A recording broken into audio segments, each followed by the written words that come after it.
अब इसके बाद देखिएगा, इसके बाद आगे का स्टडी करेंगे तो इनके ना स्पेशल केसेस, दो स्पेशल केसेस होते हैं।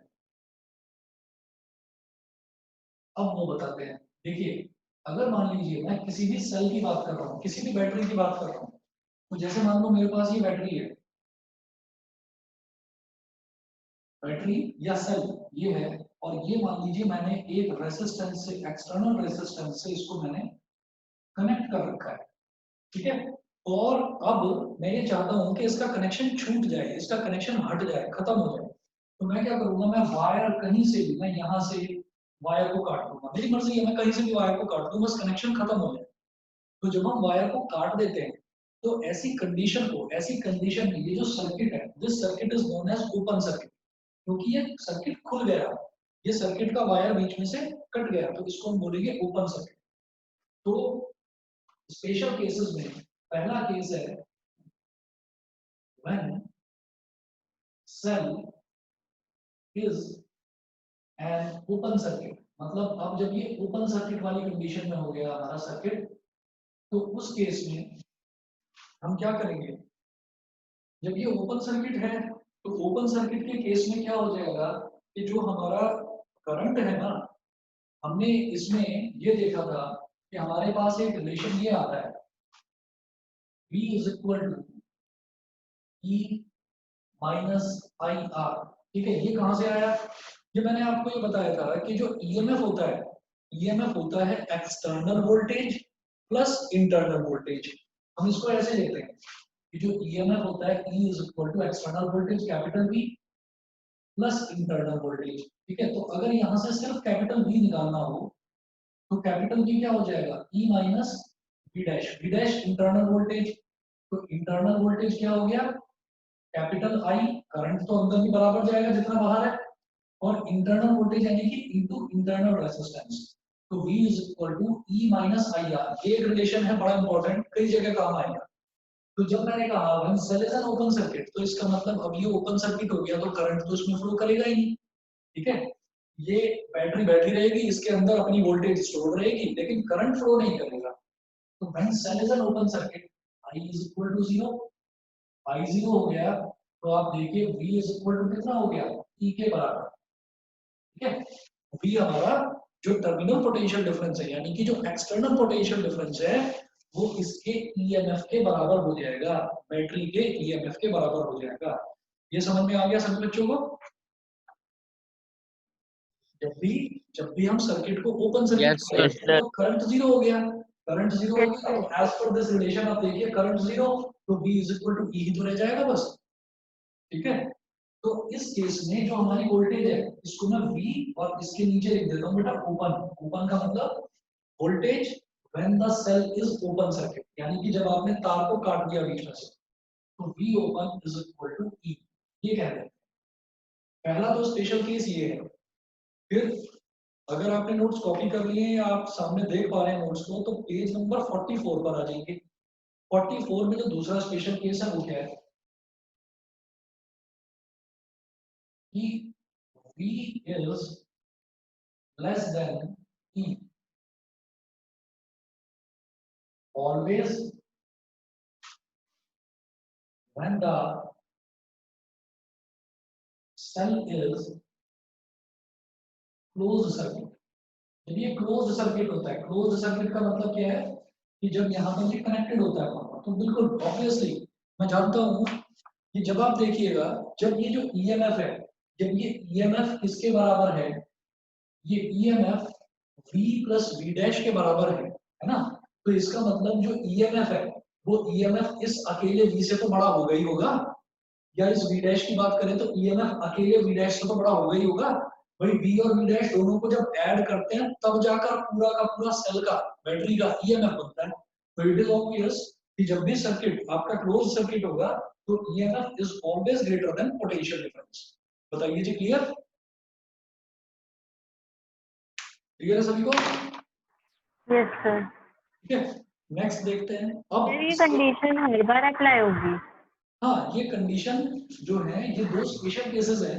ये मैंने आपको इंटरनल रेजिस्टेंस वाला जो हमने स्टडी करा है ना, उस नहीं सर, सेकेंड वाले का पूछ रही हूँ, जैसे जब मतलब क्लोज सर्किट जब भी होगा वो तो तभी ईएमएफ हमेशा ज्यादा ही रहेगा V से। ईएमएफ हमेशा ज्यादा होगा क्योंकि EMF is equal to V plus V dash होता है। तो ईएमएफ अपने आप में बहुत बड़ी क्वांटिटी है, तो ईएमएफ वोल्टेज से हमेशा ज्यादा ही होता है।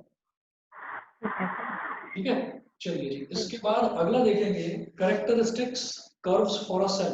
ये इंपॉर्टेंट है, आपने देखा होगा, मैंने नोट्स में भी जो आपको भेजा है पेज नंबर 44 पर मैंने यहाँ पर साइड में इंपॉर्टेंट लिख दिया था, यहाँ पर साइड में इंपॉर्टेंट लिख दिया था, ये कर्व्स बहुत इंपॉर्टेंट है। ठीक है, ये इस वजह से कि आप जो बड़े बड़े टॉपिक्स हैं, जब आप एग्जाम देने जाएंगे बड़े बड़े टॉपिक्स को हर बच्चा कर लेगा, वो ये छोटे छोटे टॉपिक्स छोड़ जाते हैं, ये एक एक दो दो नंबर के आते हैं और इससे बड़ा नंबरों का फर्क पड़ जाता है। ये जो एक एक दो दो नंबर वाले क्वेश्चन होते हैं, इन्हीं से नंबर आपके ज्यादा या कम होते हैं एक एक नंबर वालों से। तो देखिएगा कैरेक्टरिस्टिक कर्व्स, तो 3 इंपॉर्टेंट कैरेक्टरिस्टिक्स हैं जो आप बड़े आराम से समझ लेंगे, कोई मुश्किल नहीं है इसमें।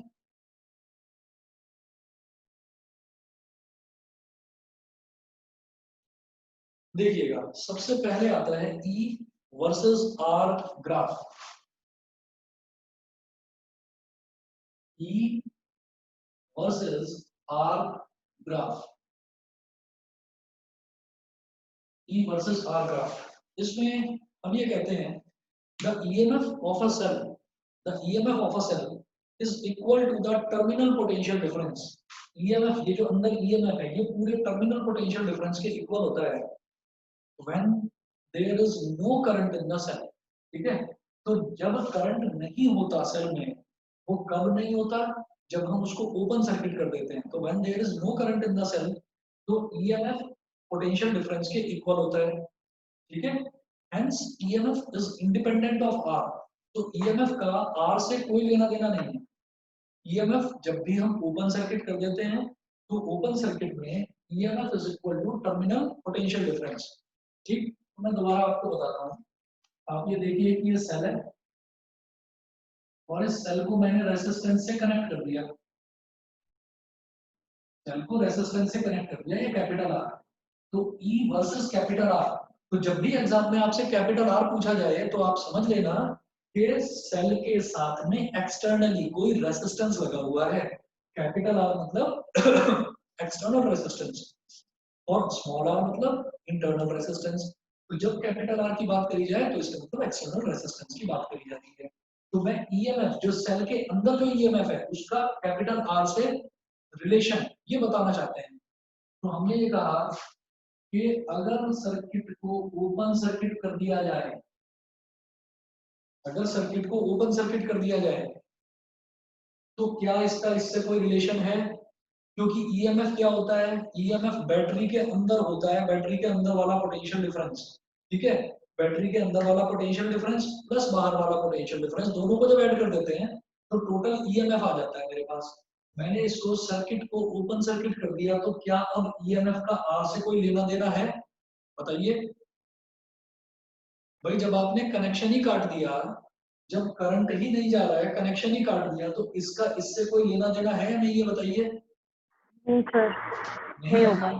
तो वही चीज है, E is independent, E is independent of R। इसका R से कोई लेना देना नहीं है, तो E की जो वैल्यू है वही कांस्टेंट वैल्यू मेंटेन रहेगी।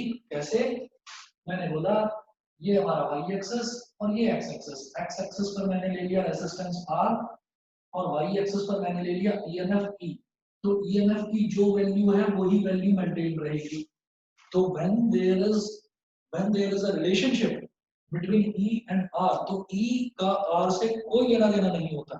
ठीक है, क्योंकि E वो कहाँ मिलेगा आपको, वो आपको मिलेगा यहाँ सेल के अंदर, बैटरी की बात करी जा रही है। ठीक है, और कैपिटल R जो है वो कैपिटल R का उससे कोई लेना देना होता ही नहीं। ठीक, तो इसका मतलब E और R के बीच में एक स्ट्रेट लाइन ग्राफ बनेगा। बताइए, क्लियर है सबको? Yes sir. बताओ लक्ष्य, इतिका, अनिकेत, यस सर। क्लियर है? चलिए, इसके बाद देखेंगे अगला है V वर्सेस R ग्राफ। ये समझना ध्यान से, V versus R graph. V का मतलब क्या हो गया कि potential difference, terminal potential difference, उसका R से क्या लेना देना होता है। तो हम ये कहेंगे एज वी नो, हम ये पहले ही कर चुके हैं कि v is equal to I R होता है। तो ये चीज, ये तो हम जानते हैं v is equal to I R. फिर मैंने ये रिलेशन डिराइव करा था, ये वाला रिलेशन, तो ये वाला रिलेशन भी यहाँ पर हम लिख देंगे, v is equal to E R upon capital R plus small R. फिर मैं एक काम करता हूँ, मैं न्यूमरेटर में कैपिटल आर, सॉरी डिनोमिनेटर से कैपिटल आर कॉमन ले लेता हूँ। एक रिलेशन तो ये हो गया, मैंने बॉक्स के अंदर बंद कर दिया इसको, अभी बात करते हैं इसकी।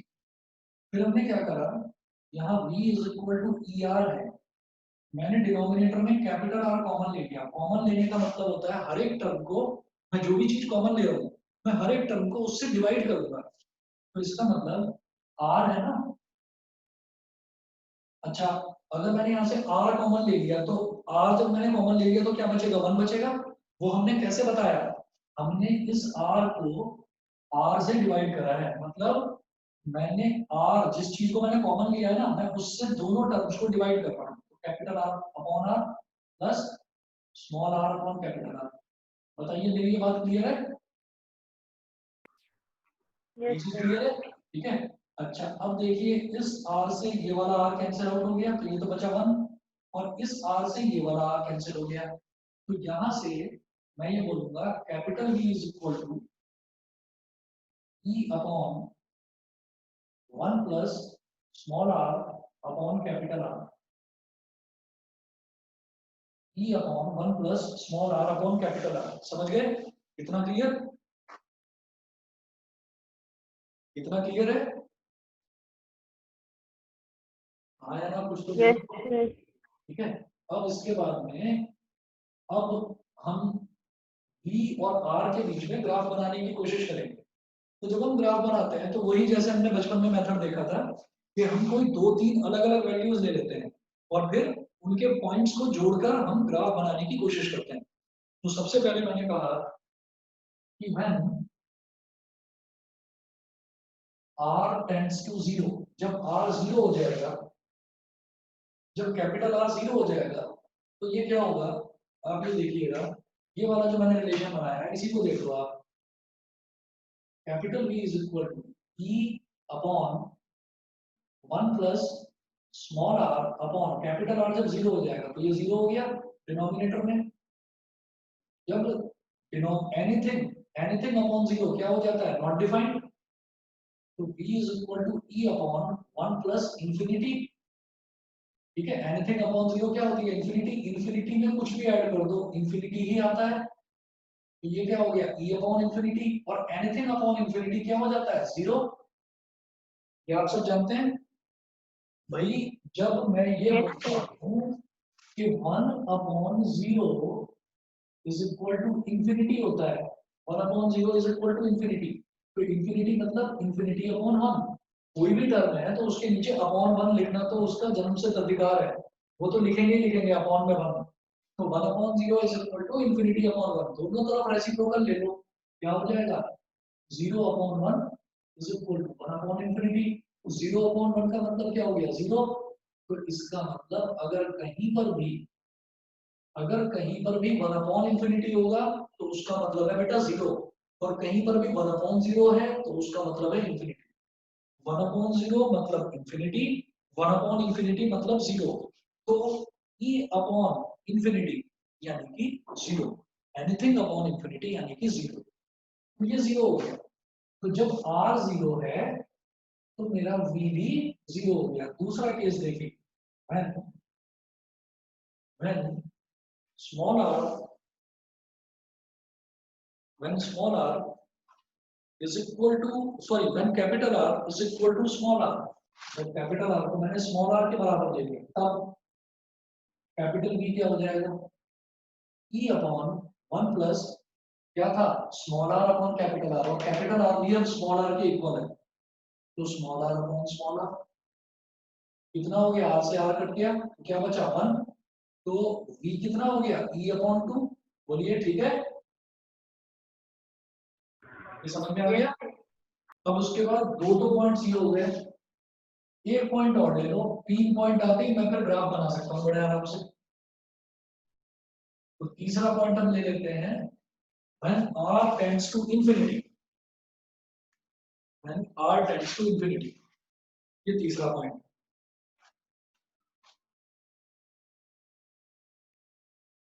when r tends to infinity, जब ये infinity के बराबर लगभग हो जाएगा तो v की वैल्यू क्या है, e upon 1 plus small r upon infinity, e upon 1 plus small r upon infinity. ठीक है, तो फिर देखिए एनीथिंग अपॉन इंफिनिटी क्या हो जाएगा, 1 अपॉन इंफिनिटी 0 हो जाता है, तो एनीथिंग अपॉन इंफिनिटी वो भी 0 ही हो जाएगा। v is equal to e upon 1 plus, हाँ बेटा सर इन्फिनिटी अपॉन इन्फिनिटी तो 1 होगा ना, इंफिनिटी अपॉन इंफिनिटी 1 होगा, और 0 अपॉन इन्फिनिटी भी तो 1 होना चाहिए। 0 अपॉन इंफिनिटी जो है वो 0 होगा, क्योंकि 0 की एक खास प्रॉपर्टी होती है, ये है ना 0, 0 की एक खास प्रॉपर्टी होती है कि 0 इंटू एनीथिंग ये 0 होता है। ठीक है, तो मैं अगर 0 अपॉन इंफिनिटी की बात कर रहा हूं तो इसको मैं ऐसे लिखूंगा 0 इंटू 1 अपॉन इंफिनिटी, तो ये 0 ही होगा, समझ गए। इसी तरह से जैसे यहाँ r अपॉन इंफिनिटी है, तो r अपॉन इंफिनिटी को मैंने क्या लिखा, r multiplied by 1 upon infinity, और 1 अपॉन इंफिनिटी होता है 0, तो r इंटू 0 क्या हो गया, 0 हो गया, इसीलिए मैंने r अपॉन इंफिनिटी को 0 लिखा है। समझ गए या कुछ और पूछना चाह रहे थे? नहीं सर समझ गया। ठीक है, अब देखिए ये 1 प्लस 0 का मतलब डिनोमिनेटर में 1 आ गया, तो v की वैल्यू हो गई e। ठीक है, तो अब मेरे पास 3 पॉइंट्स आ गए, अब मैं बड़े आराम से v और r के बीच में ग्राफ बना दूंगा। तो v और r के बीच में ग्राफ बनाने के लिए फिर वही काम करेंगे, जैसे मैंने यहाँ पर r को x एक्सिस पर लिया था और e को y एक्सिस पर, अब r को x एक्सिस और v को y एक्सिस पर लेंगे। मैं इधर कर रहा हूँ बेटा, ये सारा तो कुछ करने की जरूरत नहीं, मिटा दो इसको, तो Yes, नोट तो वैसे भी नहीं करना, आप बस समझते जाइए चीजों को, कहीं पर भी कोई प्रॉब्लम आए तो मुझे बीच में रोक देना।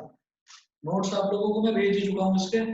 देखिए ये y एक्सिस पर हमने ले लिया v और x एक्सिस पर हमने ले लिया r, तो हमारा पहला पॉइंट है when r is 0 v is also 0, तो ये वाला पॉइंट हो गया 0,0, when r is 0 v is also 0। ठीक है, फिर उसके बाद when r is equal to small r v is equal to e upon 2, तो जब r इधर ले रहे हैं तो r की वैल्यू यहाँ पर हमने ले ली स्मॉल r, तो यहाँ पर कहीं पर मान लीजिए e अपॉन 2, मतलब ऐसे जब कैपिटल R की वैल्यू स्मॉल r है तो कैपिटल V की वैल्यू कितनी है e/2, ये हो गया। तो मेरा एक पॉइंट तो ये आ गया बेटा 0,0 r 0 पर v 0, एक पॉइंट तो ये आ गया। दूसरा पॉइंट ये आ गया कि कैपिटल R जब स्मॉल r के बराबर है तो कैपिटल V हो गया e/2। और तीसरा पॉइंट जब कैपिटल R इंफिनिटी है तो इंफिनिटी कहाँ पर, पता नहीं भाई कहाँ पर, तो V की वैल्यू e होगी, तो हमने V को जब e/2 यहाँ पर है तो e यहाँ पर होगा, तो मैंने ये कह दिया कि ये ग्राफ इस तरह से जाएगा एक्सपोनेंशियली जाएगा। तो यहाँ पर हमने ये कहा कि ये कहाँ तक जा रहा है मुझे नहीं पता, ये कहाँ तक जा रहा है, ये जा रहा है भी इंफिनिटी तक, तो ये कहाँ जाकर मिलेगा, ये इंफिनिटी पर मिलेगा, बिकॉज जब r की वैल्यू इंफिनिटी है तब v की वैल्यू e है। समझ में आ गया ये ग्राफ सभी को? इसीलिए yes, sir. ये r इंफिनिटी और v e ये वाला पॉइंट में मिला नहीं सकता, तो मैंने इसी वजह से ऐसे दिखा दिया कि ये टेंडिंग टू इंफिनिटी है, इंफिनिटी की तरफ जा रहा है। तो ये ग्राफ मुझे लगता है सबको क्लियर होगा। Yes, sir. ठीक है, अच्छा अब सर इसके इस बार बाद MCQ भी आया था इस ग्राफ के यस ऊपर। सर। क्या दोबारा बताऊं? MCQ भी आया था इस ग्राफ के ऊपर, ये बता दीजिए, इस मतलब 2020 के पेपर में। अच्छा अच्छा अच्छा, उसमें ये मतलब जो इसकी कंडीशन आपने बताई है ना 3, हाँ सर वही दे रखी थी क्वेश्चन में, तो उसके बेसिस पर हमें ग्राफ को डिफाइन करना था। अच्छा अच्छा तो जो आज आपने 3 ग्राफ भेजे ना सर, इन तीनों में ऑप्शन था और लास्ट वाला नन ऑफ दीज था, ना इस ग्राफ की इक्वेशन थी वो। अच्छा अच्छा अच्छा, चलिए ठीक है, क्लियरली समझ गया ना इसको ये वाला। Yes sir. ठीक है, मैं आगे चलता हूँ। अब हमारा ये तो दूसरा ग्राफ हुआ फर्स्ट हो गया E वर्सेस R, दूसरा हो गया V वर्सेस R, और तीसरा ग्राफ देखेंगे, ये भी बड़ा इंटरेस्टिंग है, आराम से समझ में आ जाएगा आप लोगों को। 11th की थोड़ी सी चीज रिकॉल करनी पड़ेगी, अभी समझ जाओगे। अब है V वर्सेस I ग्राफ, मैं ये बीच का पोर्शन मिटा रहा हूँ, यहाँ बता रहा हूँ आपको।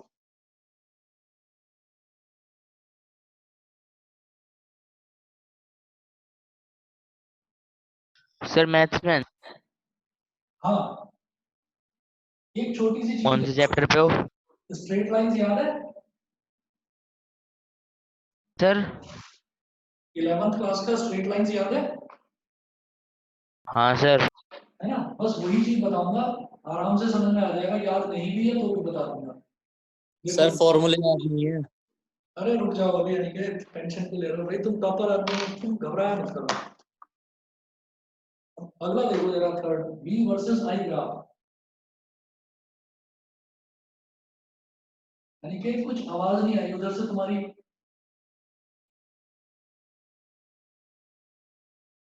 यानी कि लगता है टॉपर बोल दिया, शर्म आ गई तुमको तुमके।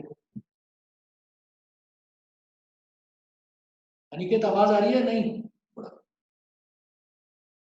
यस सर आ रही है। आ रही है? ओहो, ब्लश कर रहे थे क्या टॉपर सुन के? नहीं सर वो थोड़ा समय में चला गया। ओहो, ठीक है। V versus I graph, V और I के बीच में ग्राफ बनाना है, तो बस वही रिलेशन याद रखते हैं क्या भाई, हमको मालूम है EMF क्या होता है, external potential difference plus internal potential difference, ठीक है। V मुझे चाहिए, तो मैं क्या करता हूँ, मैं V को तो ऐसे ही रहने दूंगा, तो मैंने क्या करा, E is equal to V को तो ऐसे ही रहने दिया, और V डैश क्या होगा, capital I into internal resistance. क्यों? क्योंकि ये इंटरनल पोटेंशियल डिफरेंस होता है, तो ये हो गया I इंटू स्मॉल r, इसीलिए इंटरनल रेजिस्टेंस मल्टीप्लाई करते हैं इसमें।